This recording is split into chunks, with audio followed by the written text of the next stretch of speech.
न्याय प्रणाली हाय हाय, धरना प्रदर्शन, इला हॉस्पिटल मुर्दाबाद, डॉक्टर अशोक तोमर मुर्दाबाद। और एक और सेंटेंस यहाँ पर लिखा है, समय पर न्याय नहीं तो हर व्यक्ति पर अन्याय है। जी हाँ, मैं हूँ शाहिम हसन और आप देख रहे हैं इंडिया प्लस न्यूज़। प्राकृतिक न्याय का एक सिद्धांत है कि अगर समय पर न्याय नहीं मिलता है तो अन्याय के बराबर होता है। और अगर बात की जाए प्राकृतिक न्याय के सिद्धांतों की, तो ये कहा गया है कि हिंदुस्तान के अंदर तो हमारा जो जुरिस कहता है वो ये कहता है कि 100 दोषी छूट जाएं पर एक निर्दोष को सजा नहीं मिलनी चाहिए। इतने सिद्धांत होने के बाद भी आज व्यक्ति न्याय प्रणाली के बारे में जब ऐसा शब्द लिखने लगे कि न्याय प्रणाली हाय हाय धरना प्रदर्शन, प्रदर्शन तो बहुत देखे होंगे, लेकिन न्याय प्रणाली को हाय हाय करके धरना प्रदर्शन जब होने लगे तो सोचने वाली बात है। अक्सर देखा जाता है कि जब धरना प्रदर्शन होता है तो किसी संस्था के अंतर्गत होता है, किसी राजनीतिक पार्टी के अंतर्गत होता है, लेकिन एकल व्यक्ति का यहाँ पर जो है धरना चल रहा है। क्या समस्याएं हैं? कल हम इंडिया प्लस न्यूज़ ने दिखाया 25 वर्षों तक अकेले धरना देने वाले एकल व्यक्ति का हमने एक पूरे जीवन का बायोडाटा आपके सामने रखा, जिसे दर्शकों ने प्यार भी दिया। यहाँ पर हमारे साथ एक ऐसा व्यक्ति मौजूद है जो पीड़ित है और गुहार लगाने का प्रयास कर रहा है। यहाँ पर लगभग 3 दिनों से बैठा हुआ है। आइए जानते हैं क्या इसकी व्यथा है। आपका नाम? देवेंद्र कुमार। देवेंद्र, आप यहाँ पर क्यों आए हैं और ये जो आपने न्याय प्रणाली को हाय हाय किया है, किस आधार पे किया है? जबकि आपको पता है कि आपने कंज्यूमर कोर्ट में मुकदमा डाल दिया है, तो वहाँ चल रहा है, आपको न्याय वहाँ से मिल सकता था। जी, वहाँ तो जज ही नहीं बैठते और 2-2 महीने की तारीख लगा देते हैं।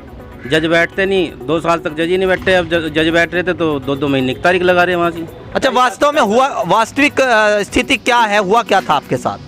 मेरे 12/9/2017 को मेरे पैर में फ्रैक्चर हुआ था, हड्डी टूटी थी, कोई जख्म नहीं था इस पैर में। और 1 बजे मेरे चोट लगी, 5 बजे 6 बजे मैं यहाँ आ गया और मेरा ऑपरेशन 7 बजे कर दिया गया। उन्होंने एक प्लेट डाल दी यहाँ पे और ऑपरेशन करके टाँके भर दिए। लेकिन क्या हुआ कि अगले दिन मेरे पैर में बहुत तेज़ दर्द हुआ। उसके बाद इन्होंने देखा तो 2 चीरे और बराबर में दिए इसके पैर के और कहा कि अब ठीक हो जाएगा। लेकिन वे सारे टाँके पक गए और पैर जो है मेरा 1 महीने में सारा गल गया। इसमें कुछ नहीं बचा, हड्डी तक अंदर तक इन्फेक्शन पहुंच गया। उसके बाद हमने जो है इनसे कहा कि सर्जरी करेंगे और सर्जरी जो बराबर में फ्लैप बोलते हैं, जो चीरा वीरा डालते होंगे जो डॉक्टर लोग, यहाँ से खाल उतारी दूसरे पैर से इस पे लगा दिया। लेकिन ये जख्म खुला ही रहा है सही। 3 महीने तक इसकी पट्टी इन्हीं के यहीं चलती रही।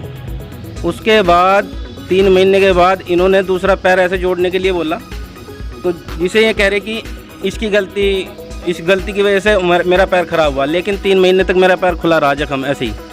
उसके बाद मैंने डॉक्टर काजमी को दिखाया इस पे अंसार रोड पे, और आपके मुकेश जैन को भी दिखाया, मेरठ भी दिखाया, एम्स हॉस्पिटल भी दिखाया। इस 1 साल तक ऐसे ही मैं घूमता रहा, क्योंकि 3 महीने तक इन्फेक्शन था।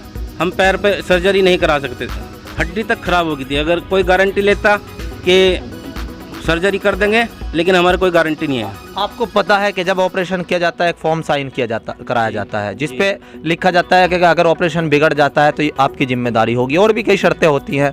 आपने उस पर साइन भी किए होंगे, तो आपको लगता है कि आपको लाभ मिल पाएगा कंज्यूमर कोर्ट या अन्य किसी प्रकार से? देखो जी, ड्राइवर हो, लाइसेंस भी तो बनता है, उसका लाइसेंस बनता है। लाइसेंस किस लिए बनाया जाता है? ठीक ठाक तुम गाड़ी चला सकते हो, तुम्हें इस पर विश्वास है और ये कहीं एक्सीडेंट नहीं करेगा, यही तो होता है। उसे भी तो लाइसेंस दिलाया गया।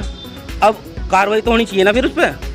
भाई मैं अगर किसी गाड़ी में बैठता हूँ, उस पर रियल होगा, उसे सरकार। चलिए, जो कुछ हुआ वो प्रकृति की एक मर्जी कह लीजिए या डॉक्टर अशोक तोमर की गलती कह लीजिए, उसका जो फैसला है वो हम नहीं करेंगे या आप नहीं करेंगे, वो तो कोर्ट करेगा या फिर जो मेडिकल काउंसिल ऑफ इंडिया है वो देखेगी।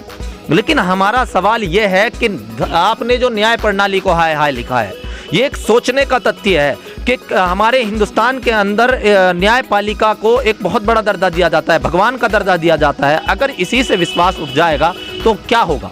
देखिए, न्याय तो मिलता है यहाँ जी, लेकिन जब तक लुट पिटला आदमी 5 साल 10 साल 15 साल 20 साल भी हो जाए, बहुत सा आदमी तो 20-20 साल बेगुनाह वहाँ जेल काटे वो। उसके बाद क्या होता है कि उसकी पूरी ज़िंदगी जेल में गुजर जा और पता लगा वो बेगुनाह। उसके बाद क्या होता है 20 साल क्या वापस कर देगी सरकार उसके, या न्याय प्रणाली वापस कर देगी। अब मैं 2.5 साल से मतलब इसमें मुकदमा डाल रखा है, जो मैं इस पर नुकसान हो रहा है मेरा, और जो आर्थिक स्थिति मेरी हो चुकी है, क्या वो जुर्माना भी भरवाओगी डॉक्टर से हूँ? अगर मेरे हक में फैसला आता है, अगर मैं आज सब कुछ बेच बाच के जो मैं कर्जा वर्जा जो भी है मेरे सिर, मैं सबका निपटा दूंगा। लेकिन अगर फैसला मेरी तरफ आ गया तो क्या न्याय प्रणाली वो चीज़ मुझे वापसी कर देगी जो मैं खो दूंगा?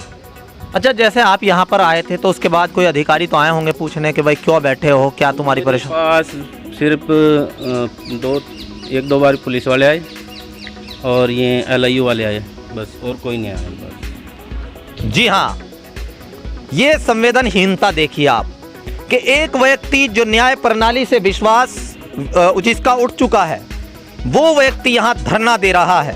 शांतिपूर्वक धरना देने का सभी को अधिकार है, अहिंसात्मक धरना करने का सभी को अधिकार है, उसकी बात सुनने का भी दायित्व बनता है। लेकिन संवेदनहीनता तो देखिए।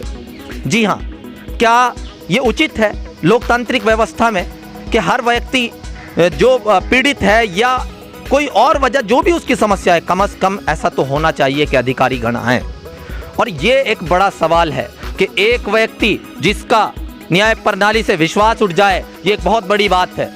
ये एक बहुत बड़ी बात है कि सोचना होगा हमारे उन बड़े जिम्मेदारों को जो हमारे देश की इस व्यवस्था को चलाते हैं। हमारे देश को एक तरीके से ये कहा जाता है कि हमारे देश में जो सुप्रीम कोर्ट या हाई कोर्ट या अन्य कोई न्यायिक संस्था है, उन्हें हम बहुत बड़ा दर्जा देते हैं। लेकिन जब इस तरीके से एक आम आदमी का विश्वास उससे उठने लगे तो सोचने की बात है। मैं शाइम हसन अपील करूंगा कि इस तरीके से जो भी लोग किसी परेशानी में हैं, उनकी बात अधिकारीगण सुने और न्याय प्रणाली इन पर ध्यान दे कि न्याय में देरी न्याय ना मिलने के समान होती है। इसी आशा के साथ कि आप लोग हमें ऐसे ही प्रेम देते रहेंगे, वीडियोज़ को आगे बढ़ाते रहेंगे। यहीं पर अपनी बात को समाप्त करता हूँ। मैं Shaim Hasan, India plus news, Muzaffarnagar. India plus news, सिर्फ वही जो सही।